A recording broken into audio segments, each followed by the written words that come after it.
Oh là là là là là là. Quel plaisir, les amis, quel plaisir.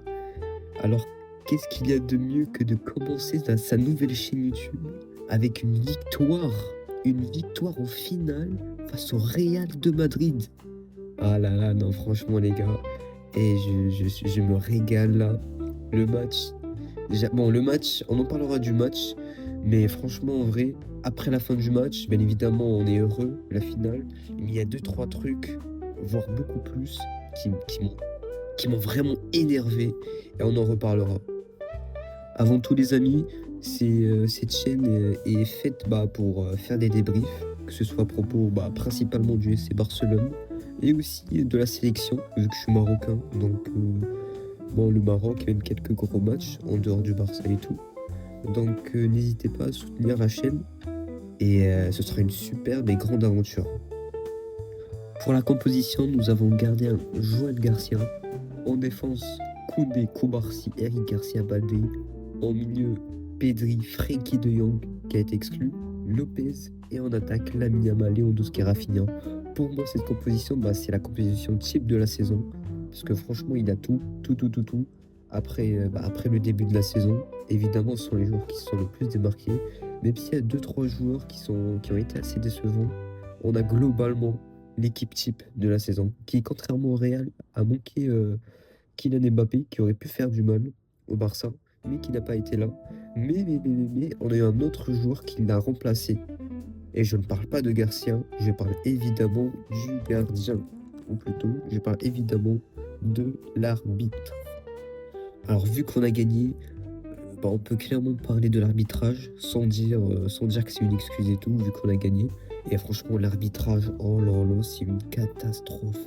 Une catastrophe. Mais vraiment, c'est une catastrophe. Mais l'arbitre, il s'est même pas caché là. Alors, je peux vraiment répéter catastrophe autant de fois qu'il le faut. Et ça ne suffira jamais. Parce que bon, on n'en parle pas des fautes non sifflées par l'arbitre. Il y a une faute, une action où t'as Lamine Yamal qui se fait exploser la cheville par Carreras. L'arbitre n'a même pas donné un seul carton jaune. Et t'as plusieurs actions. Pedri qui se prend un attentat de Asensio et il y a d'autres fautes. Et nous, Frenkie de Jong, première faute, carton rouge. Alors, alors oui, c'est vrai que c'est un tacle assez dangereux, mais quand même, faut qu'il y ait, un peu d'égalité, un peu tu peux pas autant favoriser une équipe et désavantager l'autre. C'est pas professionnel. Et on a bien vu que l'arbitre n'a pas du tout été pour le beau football. Parce qu'on a vu durant cette première mi-temps, alors en dehors de la fin de mi-temps totalement folle, eh bien franchement c'était assez nul un peu. Enfin, je vais pas dire nul, mais c'était globalement un seul club, ou plutôt un seul équipe qui jouait, et c'était le FC Barcelone. T'avais le Real, à part quelques petites actions qui se faisaient en une passe, franchement c'est affreux le niveau. Après le départ de Ancelotti, je pensais que le Real allait se dépasser, se développer, se rénover. Mais j'ai limite envie de dire que c'est pire qu'avec Ancelotti. C'est assez décevant, mais aussi mauvais pour FC Barcelone, parce que c'est aussi le style de jeu qui peut les faire du mal. Et ce qui a fait aussi du mal au Barça, c'est évidemment cette tactique avec Vinicius qui a bien bouffé Koundé, hein. Alors Koundé, il a pas fait un mauvais match, mais franchement, il aurait pu faire bien mieux, défensivement surtout. Alors bon, on va recruter Cancelo et je pense pas que Cancelo, ça va être mieux. Mais après, bon, est-ce que c'est possible de faire pire que Koundé défensivement aujourd'hui? Waouh, franchement, je ne sais pas. Franchement, sa performance ne m'a pas plu énormément. Il a pas été mauvais non plus, parce que balle au pied, il a fait des petites choses intéressantes. Mais défensivement, ça a été quand même une catastrophe. Et heureusement, il y avait Mbappé, parce que sinon, il aurait pris l'eau. Il aurait très très clairement pris l'eau. Et bon, cette défense, globalement, c'était comme prévu, pas folichon. Koubarsi, là, depuis quelques matchs, c'est vraiment affreux. C'est vraiment dégueulasse. Oui, il est jeune, il a 18 ans ou 19 ans, mais cela n'empêche pas qu'il va falloir le critiquer quand il le faut. Comme aussi, je vais un peu critiquer l'ami Yamal, qui n'a pas été fou fou fou non plus. Et pour Eric Garcia, pour moi, c'était le leader de la défense. Enfin, la défense n'a pas été folle, mais on va dire que c'était le moins mauvais des quatre. Parce que Baldé, lui aussi, franchement, catastrophique le match. Alors, il nous sauve un peu vers la fin du match, mais sinon, Globalement, franchement, il se faisait bouffer, balle au pied, on est loin du Baldé de 2023, hein, qui sprintait, sur, Carnaval. Donc franchement assez décevant. Mais tu as Joan Garcia qui lui par contre, il a été là. Il s'est pris 2 buts certes, mais bon vas-y, c'est des buts gag, bon le premier but c'était une masterclass, mais le deuxième but franchement giga gag et franchement à l'image de cette équipe du Real Madrid qui n'a pas été, bon, hein, qui a compté sur la chance, sur l'arbitrage désastreux et voilà sur des coups vicieux, des simulations, bref, c'est le Real Madrid. L'année dernière, on en a tellement subi qu'en vrai, aujourd'hui, je ne suis même pas choqué. Et franchement, voilà quoi. Et sinon, d'autres joueurs qui m'ont plu, il y a Frenkie de Jong. Frenkie de Jong, franchement, gros match. Alors là, on voit Frenkie de Jong quand il a envie de bouger, quand il a envie de performer. Et là, on l'a bien vu. Il a été partout sur le terrain. Partout. On l'a vu, il courait en défense, en attaque. Il driblait. Je ne sais même pas combien il a de dribbles réussis, mais franchement, ça a été assez impressionnant. C'est le Frenkie de Jong qu'on a toujours aimé. Un casseur qui avance balle au pied. Pedri, évidemment, ce n'est pas étonnant. Alors oui, il s'est fait frapper et tout, mais il s'est pas laissé abattre, il s'est pas laissé, impressionner par le gabarit de Bellingham avec zéro cerveau, parce que lui, son match était cataclysmique à Bellingham.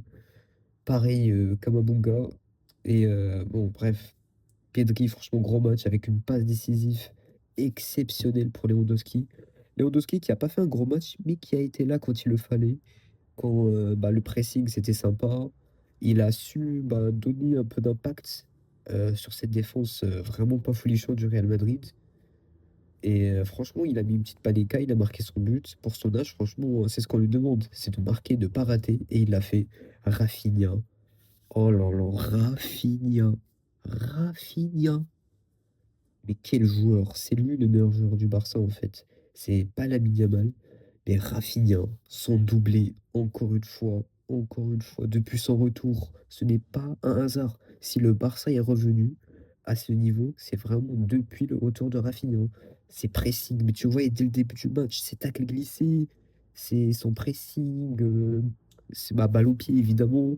Tu vois qu'il instaure de la peur. Les joueurs en face, ils ont peur de lui. Même le gardien, il a peur. Il se prend des buts qui se prenaient là depuis déjà 2 ans, là, les mêmes buts. Parce que Courtois, de base, on avait l'habitude de beaucoup mieux de Courtois. Mais d'un coup, dès qu'il se trouve face à Rafinha, mais c'est plus le même Courtois, hein. C'est vraiment le plus même Courtois. Il bouffe tout le monde. Son côté, bah, le côté gauche, Asensio, c'est une désastre. Enfin, c'est un désastre plutôt, une catastrophe naturelle.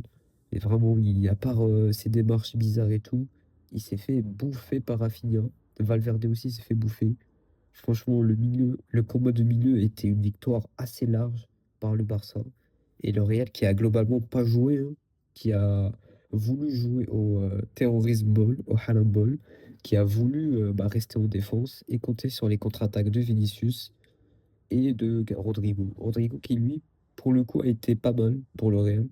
Et bah, évidemment, Vinicius, vu ses buts et bah, ses dribbles, ses duels face à Koundé. Et et voilà quoi, franchement, victoire du Barça, premier trophée de la saison, comme la saison dernière. Et ça va faire du bien à la confiance, évidemment. Le Real, qui eux, déjà, ils sont assez loin du Barça en Liga, bah, ils se prennent un coup mental. Et bon, je ne sais pas combien ils vont faire, mais en tout cas, nous, on y vient. Donc, on se retrouve pour, un- pour une analyse encore plus profonde, beaucoup plus de. On va parler plus des joueurs bah, individuellement parlant, et de pourquoi pas les résultats, ce qu'on retient à retenir du match. Et d'ici là, on se capte plus tard pour du analyse barcelonesque. Ciao!